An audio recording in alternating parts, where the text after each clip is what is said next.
प्रीती। आवाज इंडिया मराठीमध्ये आपल्या सर्वांचं स्वागत आहे। तर नजर टाकूया आजच्या ठळक बातम्यांवर। नागपूरच्या गुलाबी थंडीत राज्याच्या हिवाळी अधिवेशनाचा समारोप झाला। मुख्यमंत्र्यांनी अंतिम आठवड्याच्या प्रस्तावाद्वारे विकासाच्या दिशेने आपले ठाम नाते दर्शवले। सेवा हे यज्ञकुंड समिधासम असं जले अशा प्रेरणादायक ओळी गाऊन त्यांनी सर्वांना विकासासाठी योगदान देण्याचं आवाहन केलं। सरकार स्थापनेपूर्वी त्यांनी बदला नहीं बदलाव होगा असा नारा दिला होता। अब आगे बढ़ चुका हूं मैं, पीना था जितना जहर पे चुका हूं मैं, अब पग नहीं रुकने वाले, चल चुका हूं मैं, जितना पढ़ना था तुमको पढ़ चुका हूं मैं, अब आगे बढ़ चुका हूं मैं असं स्वागत जणू मुख्यमंत्र्यांनी मांडलं। त्यानंतर उपमुख्यमंत्र्यांनी एकनाथ शिंदे यांनीही आपल्या भावना शेराच्या माध्यमातून व्यक्त केल्या। त्यांनी मित्र पक्षांनाही आणि विरोधकांनाही इशारा प्रधान शब्दात सांगितलं की त्यांना आता पुढे जाण्याचीच गरज आहे। राज्यातील विकासासाठी पुढील पावले उचलण्याची ग्वाही दिली। निवडणुका न झाल्याने कार्यकर्त्यांची नाराजी होती, पण त्यांना आता लोकशाही प्रक्रियेचा भाग बनण्याची संधी मिळणार हे त्यांनी सांगितलं। तसेच मुंबई महाराष्ट्रापासून तोडली जाईल अशी कोणतीही शंका कुणीही आणू नये, कारण निवडणुका आल्या की आशा शंका घेण्यात येतात असा टोला त्यांनी उद्धव ठाकरे यांचे नाव न घेता लगावला। मुंबई कालही महाराष्ट्राची होती, आजही महाराष्ट्राची आहे आणि जोपर्यंत चंद्र आणि सूर्य आहे तोपर्यंत मुंबई महाराष्ट्राचीच राहणार असल्याचं मुख्यमंत्र्यांनी सभागृहाला आश्वासन दिलं। आपले दैवत छत्रपती शिवरायांनी जो मार्ग आपल्याला दाखवला, भारतरत्न डॉक्टर बाबासाहेब आंबेडकर यांच्या मार्गानेच हा महाराष्ट्र चालत राहील असं त्यांनी स्पष्ट केलं। आपण विरोधी पक्ष आहे, सत्तारूढ पक्ष आहे, हे जरी असलं तरी आपण सगळेच महाराष्ट्राच्या हिताचा विचार करणारे लोक आहोत आणि म्हणून एकत्रितपणे महाराष्ट्राला पुढे नेण्याकरता काय करता येईल याचा विचार आपण केला पाहिजे। आणि म्हणून मला सांगायचं आहे, अब आगे बढ़ चुका हूं मैं, अब आगे बढ़ चुका हूं मैं, पीना था जितना जहर पी चुका हूं मैं, अब पग नहीं रुकने वाले, चल चुका हूं मैं, जितना पढ़ना था तुमको पढ़ चुका हूं मैं, अब और आगे बढ़ चुका हूं मैं। हा महाराष्ट्र अतिशय शक्तिशाली अशा प्रकारचं राज्य आहे। आता कुठलाही संभ्रम ठेवण्याची आवश्यकता नाही। 106 हुतात्म्यांनी तयार केलेला संयुक्त महाराष्ट्र, त्यामुळे कोणीही मनात शंका आणू नये की मुंबई महाराष्ट्रापासून वेगळी केली जाईल, मुंबई तोडली जाईल, कारण निवडणुका आल्या की अशा प्रकारची टीका होत असते। म्हणून या सभागृहामध्ये मी निश्चितपणे सांगतो की मुंबई कालही महाराष्ट्राची होती, आजही महाराष्ट्राची आहे आणि जोपर्यंत चंद्र आणि सूर्य आहे तोपर्यंत ती महाराष्ट्राचीच राहील। राज्यातील शेतकऱ्यांना दिलासा देणाऱ्या विविध योजनांची माहिती मुख्यमंत्री देवेंद्र फडणवीस यांनी विधानसभेत दिली। आतापर्यंत 15,007 कोटी रुपयांची थेट मदत शेतकऱ्यांच्या खात्यात जमा करण्यात आली असून 92 लाख शेतकऱ्यांना पिकांचे पैसे मिळाले। अतिवृष्टीमुळे नुकसान झालेल्या 27,000 विहिरींच्या दुरुस्तीसाठी 80 कोटी रुपये उपलब्ध करून देण्यात आलेत। हिवाळी अधिवेशनातील अंतिम आठवड्यातील चर्चेदरम्यान त्यांनी 32,000 कोटींच्या पॅकेजचा आढावा घेतला। या पॅकेज थेट मदत, नरेगा मधील कामे, रब्बी हंगामासाठी अतिरिक्त हेक्टरी मदत तसेच पशुपालकांना पशुधनाचीही भरपाई देण्यात आल्याचं त्यांनी स्पष्ट केलं। आता थेट जी मदत आहे ती जवळपास 15,007 कोटी रुपये हे शेतकऱ्यांच्या प्रत्यक्ष खात्यामध्ये गेलेले आहेत। आणि आकड्यामध्ये सांगायचं झालं तर पिकाचे पैसे 92 लाख शेतकऱ्यांच्या खात्यामध्ये गेलेले आहेत। आणि इथे सांगण्यात आलं की 10,000 रुपयाची घोषणा केली, पण ते गेले नाहीत। ते 10,000 रुपये 91 लाख शेतकऱ्यांच्या खात्यामध्ये गेलेले आहेत। महाराष्ट्राची अर्थव्यवस्था सशक्त असून 2029-2030 दरम्यान देशातील पहिली $1 ट्रिलियन राज्य अर्थव्यवस्था बनण्याचा विश्वास मुख्यमंत्री देवेंद्र फडणवीस यांनी व्यक्त केला आहे। हिवाळी अधिवेशनाच्या अंतिम आठवड्यातील प्रस्तावावरील चर्चेत बोलताना त्यांनी राज्याची आर्थिक स्थिती खालावल्याचे आरोप फेटाळून लावत महाराष्ट्र सर्व निकषांवर सक्षम असल्याचं सांगितलं। मुख्यमंत्री फडणवीस यांनी 2047 पर्यंत विकसित महाराष्ट्राचा रोडमॅप तयार करण्यात आल्याचं स्पष्ट केलं। या विजन डॉक्युमेंटमध्ये 2030 पहिला टप्पा, 2035 दुसरा टप्पा आणि 2047 तिसरा टप्पा असे टप्पे निश्चित करण्यात आलेत। आज तिजोरीत मोठा निधी नसला तरी महाराष्ट्राची आर्थिक पायाभूत रचना मजबूत असून विकासाच्या दिशेने राज्य वेगाने वाटचाल करत असल्याचा दावा त्यांनी केला आहे। आता आपण महाराष्ट्राचं एक विजन डॉक्युमेंट तयार केलेलं आहे आणि या विजन डॉक्युमेंटमध्ये 2047चा विकसित महाराष्ट्र कसा असेल या संदर्भातलं प्रत्येक विभागाचा रोडमॅप आपण तयार केलाय। त्या 3 टप्पे आपण केले आहेत। 2030चा पहिला टप्पा, 2035चा दुसरा टप्पा आणि 2047चा तिसरा टप्पा। आणि मला विश्वास आहे की 2029-30च्या दरम्यान देशातली पहिली $1 ट्रिलियन इकॉनॉमी ही महाराष्ट्र असेल। त्या दृष्टीनं या ठिकाणी आपलं कार्य चाललंय। नागपूर गोवा प्रस्तावित शक्तीपीठ द्रुतगती मार्गाला होत असलेल्या विरोधाच्या पार्श्वभूमीवर राज्य सरकारने या मार्गाच्या संरेखनात बदल करण्याचा निर्णय घेतलाय। मुख्यमंत्री देवेंद्र फडणवीस यांनी सभागृहात ही माहिती दिली। नव्या संरेखनानुसार हा मार्ग सोलापूर आणि सांगली जिल्ह्यातून जाणार आहे। मुख्यमंत्री फडणवीस म्हणाले की नागपूर गोवा द्रुतगती मार्ग मराठवाड्यासाठी अत्यंत महत्त्वाचा असून हा महामार्ग संपूर्ण परिसराचे चित्र बदलणारा ठरेल। मात्र सोलापूर पासून आधीचे संरेखन राष्ट्रीय महामार्गाला समांतर जात असल्याने ग्रीनफील्ड महामार्गाचा उद्देश साध्य होत नव्हता। ग्रीनफील्ड महामार्गामुळे नव्या भागांचा विकास होतो आणि अद्याप न जोडले गेलेले क्षेत्र मुख्य प्रवाहात येते। हे लक्षात घेऊन नागरिकांच्या सूचनांचा विचार करण्यात आला। जयकुमार गोरे यांच्यासह संबंधितांशी चर्चा करून सोलापूर पासून नवीन आणि स्वतंत्र अलाइनमेंट तयार करण्यात असल्याचंही मुख्यमंत्री देवेंद्र फडणवीस यांनी स्पष्ट केलं आहे। नागपूर गोवा शक्तीपीठ द्रुतगती महामार्ग हा एक अतिशय महत्त्वाकांक्षी महामार्ग आहे। याचं नाव जरी नागपूर गोवा असलं तरी देखील याचा सर्वाधिक फायदा हा मराठवाड्याला होणार आहे। मराठवाड्याचं चित्र हा एक महामार्ग बदलून टाकेल। आणि या संदर्भात मागच्या काळामध्ये काही आक्षेपही होते लोकांचे। विशेषतः एक आक्षेप होता जो खरा होता की आपण जी अलाइनमेंट फायनल केली होती ती लोकांनी आपल्या लक्षात आणून दिली की सोलापूरपासनं आपली अलाइनमेंट ही जो राष्ट्रीय महामार्ग आहे त्याला पॅरलल जात होती। आणि त्याच्यामुळे ग्रीनफील्ड महामार्ग का बनवतो? नवीन एरिया ओपन अप होतात।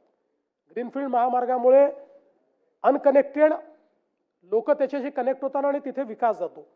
आणि म्हणून आमचे जयकुमार गोरेजी, अभिजितजी या सगळ्यांची आम्ही चर्चा केली आणि याची सोलापूरपासनं एक वेगळी नवीन अलाइनमेंट आम्ही तयार केली आहे, जी चंदगडपासनं पुढे मग म्हणजे सोलापूरपासनं जाते, मग सांगलीतनं जाते। आमचे जयंतराव पहिल्यांदा सुटून गेले होते शक्तीपीठ महामार्गातनं, आता तुमच्या जवळ आणला आम्ही। उपमुख्यमंत्री एकनाथ शिंदे यांनी शेतकरी हित आणि मुंबईतील नागरी विकास प्रकल्पांबाबत महत्त्वपूर्ण घोषणा केल्यात। अवकाळी पावसामुळे धान पिकाचे मोठे नुकसान झाल्याने शेतकऱ्यांना दिलासा देण्यासाठी सरकारकडून आर्थिक मदत जाहीर करण्यात आली आहे। मागील वर्षी प्रति क्विंटल 700 रुपये बोनस देण्यात आला होता, मात्र यंदा हा बोनस वाढवून 1000 रुपये प्रति क्विंटल करण्याचा प्रस्ताव सरकारने मांडला आहे। मुंबईतील नागरी पुनर्विकासाला गती देण्यासाठी सरकारने महत्त्वाचे निर्णय घेतले आहेत। मुंबई महानगरपालिकेच्या लीज प्लॉटवरील 83 कर्मचाऱ्यांच्या वसाहतींचा पुनर्विकास प्राधान्याने करण्यात येणार आहे।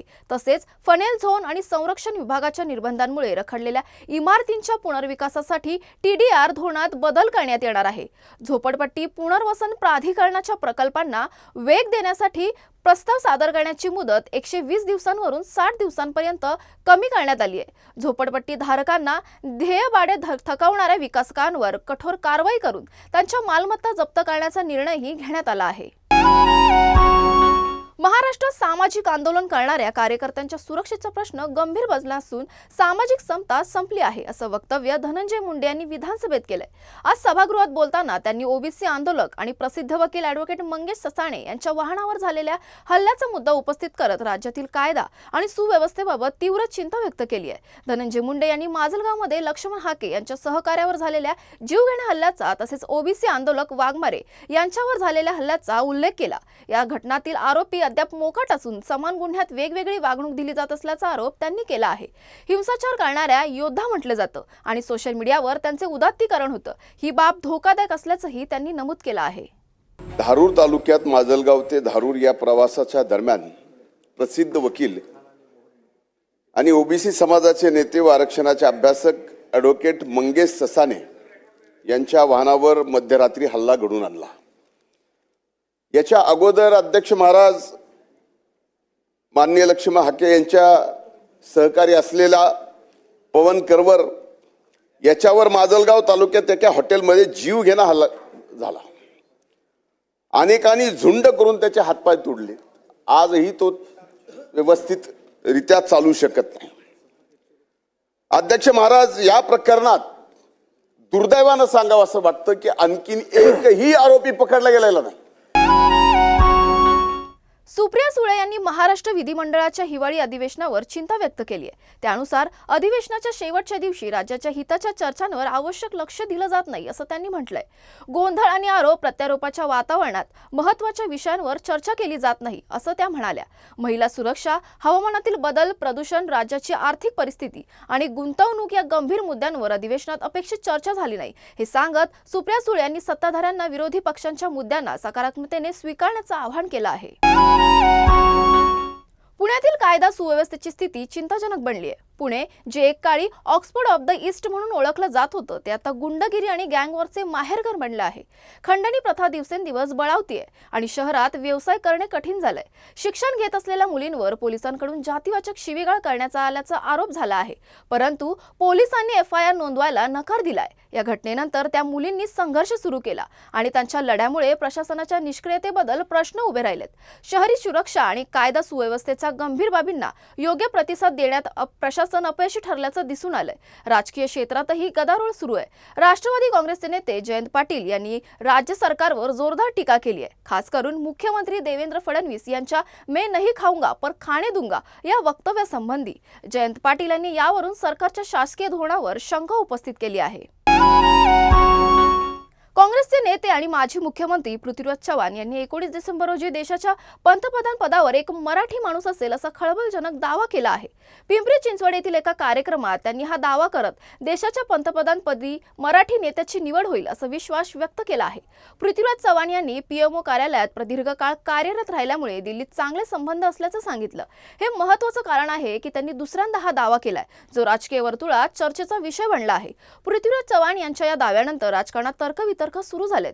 त्यांच्या म्हणण्यानुसार भाजपच्या नागपूरच्या नेत्यांना पंतप्रधान पद मिळण्याची शक्यता अधिक असल्याचं ते म्हणाले. महानगरपालिका निवडणुकीच्या पार्श्वभूमीवर महायुतीच्या स्थापनेचा निर्णय जवळपास निश्चित झाला असला तरी जागा वाटपावरून भाजप आणि शिंदे गटात मोठा संघर्ष होण्याची शक्यता आहे. शिवसेना, खास करून शिंदे गट 50-50 फॉर्म्युला मान्य करण्यास आग्रही आहे. शिवसेनेने खास करून त्या ठिकाणी आपला दावा जास्त केलाय जिथे धनुष्यबाण चिन्हावर नगरसेवक निवडून आलेत. यामुळे मुंबईत जागा वाटपावरून संघर्ष चिघळण्याची चिन्ह दिसतात. शिवसेना अधिक जागांसाठी आग्रह धरत असून विशेषतः मुंबई महानगरपालिका क्षेत्रात जिथे त्यांच्या ताकदीचा अधिक प्रभाव आहे. सूत्रांच्या माहितीनुसार मुंबईच्या जागांसाठी पुढील 2 दिवसात पहिली बैठक होणार असून या बैठकीत भाजपकडून 4 तर शिवसेनेकडून 6 नेते चर्चेसाठी उपस्थित असतील. दोन्ही पक्षांच्या इच्छाशक्तीने अधिकाधिक जागा जिंकण्याचा प्रयत्न होणार आहे. भाजप मुंबईत 150 जागांवर लढण्याची तयारी दर्शवत असताना शिवसेना सुद्धा 100हून अधिक जागांवर लढण्यासाठी तयार आहे. रितेश देशमुख पुन्हा एकदा भाऊच्या भूमिकेत बिग बॉस मराठी सीझन 6 मध्ये प्रेक्षकांच्या भेटीला येत आहे. रितेश भाऊंच्या दमदार होस्टिंगने यंदाचा सीझन आणखीन खास होणार आहे आणि नवीन प्रोमोने शोच्या उत्सुकतेला शिगेला पोहोचवलं आहे. स्वागताला दार उघडी ठेवा, मी येतोय या डायलॉगने सोशल मीडियावर धमाल मजवली आहे. प्रोमोमध्ये रितेश भाऊंचा आत्मविश्वास आणि खास लुक प्रेक्षकांचे लक्ष वेधून घेत आहे. त्यांचा डायलॉग मागचा सीझन वाजवलाय, यंदाचा गाजवायचाय, आहात ना तयार या वाक्याने चाहत्यांची उत्सुकता आणखीन वाढली आहे. अर्जेंटिनाचाच नव्हे अवघ्या जगाच्या पाठीवर फुटबॉलपटूच्या गळ्यातील ताईत असलेला लिओनेल मेसी भारत दौऱ्यावर आहे. हैदराबादमध्ये त्याच दिमाखात स्वागत झालं. हैदराबादमध्ये त्याने मुख्यमंत्री रेवंत रेड्डी यांच्यासोबत फुटबॉल खेळत आणि मुलांसोबत मजा केली. यावेळी लोकसभेतील विरोधी पक्षनेते राहुल गांधी सुद्धा उपस्थित होते. दोघांमध्ये चर्चा होताना सुद्धा दिसून आली. मेस्सीने अर्जेंटिनाची जर्सी राहुल यांना भेट दिली, ज्याचे फोटो राहुल गांधींनी स्वतः त्यांच्या इंस्टाग्राम अकाउंटवर शेअर केले. हैदराबादला निरोप देताना मेस्सीने आयोजकांना अर्जेंटिना फुटबॉलची जर्सी भेट देत स्पॅनिश भाषेत चाहत्यांचे आभार मानले आहेत. तुर्तास वेळ झाली आहे इथेच थांबण्याची. नवीन बातम्या बघण्यासाठी पाहत राहा आवाज इंडिया मराठी. आवाज इंडिया.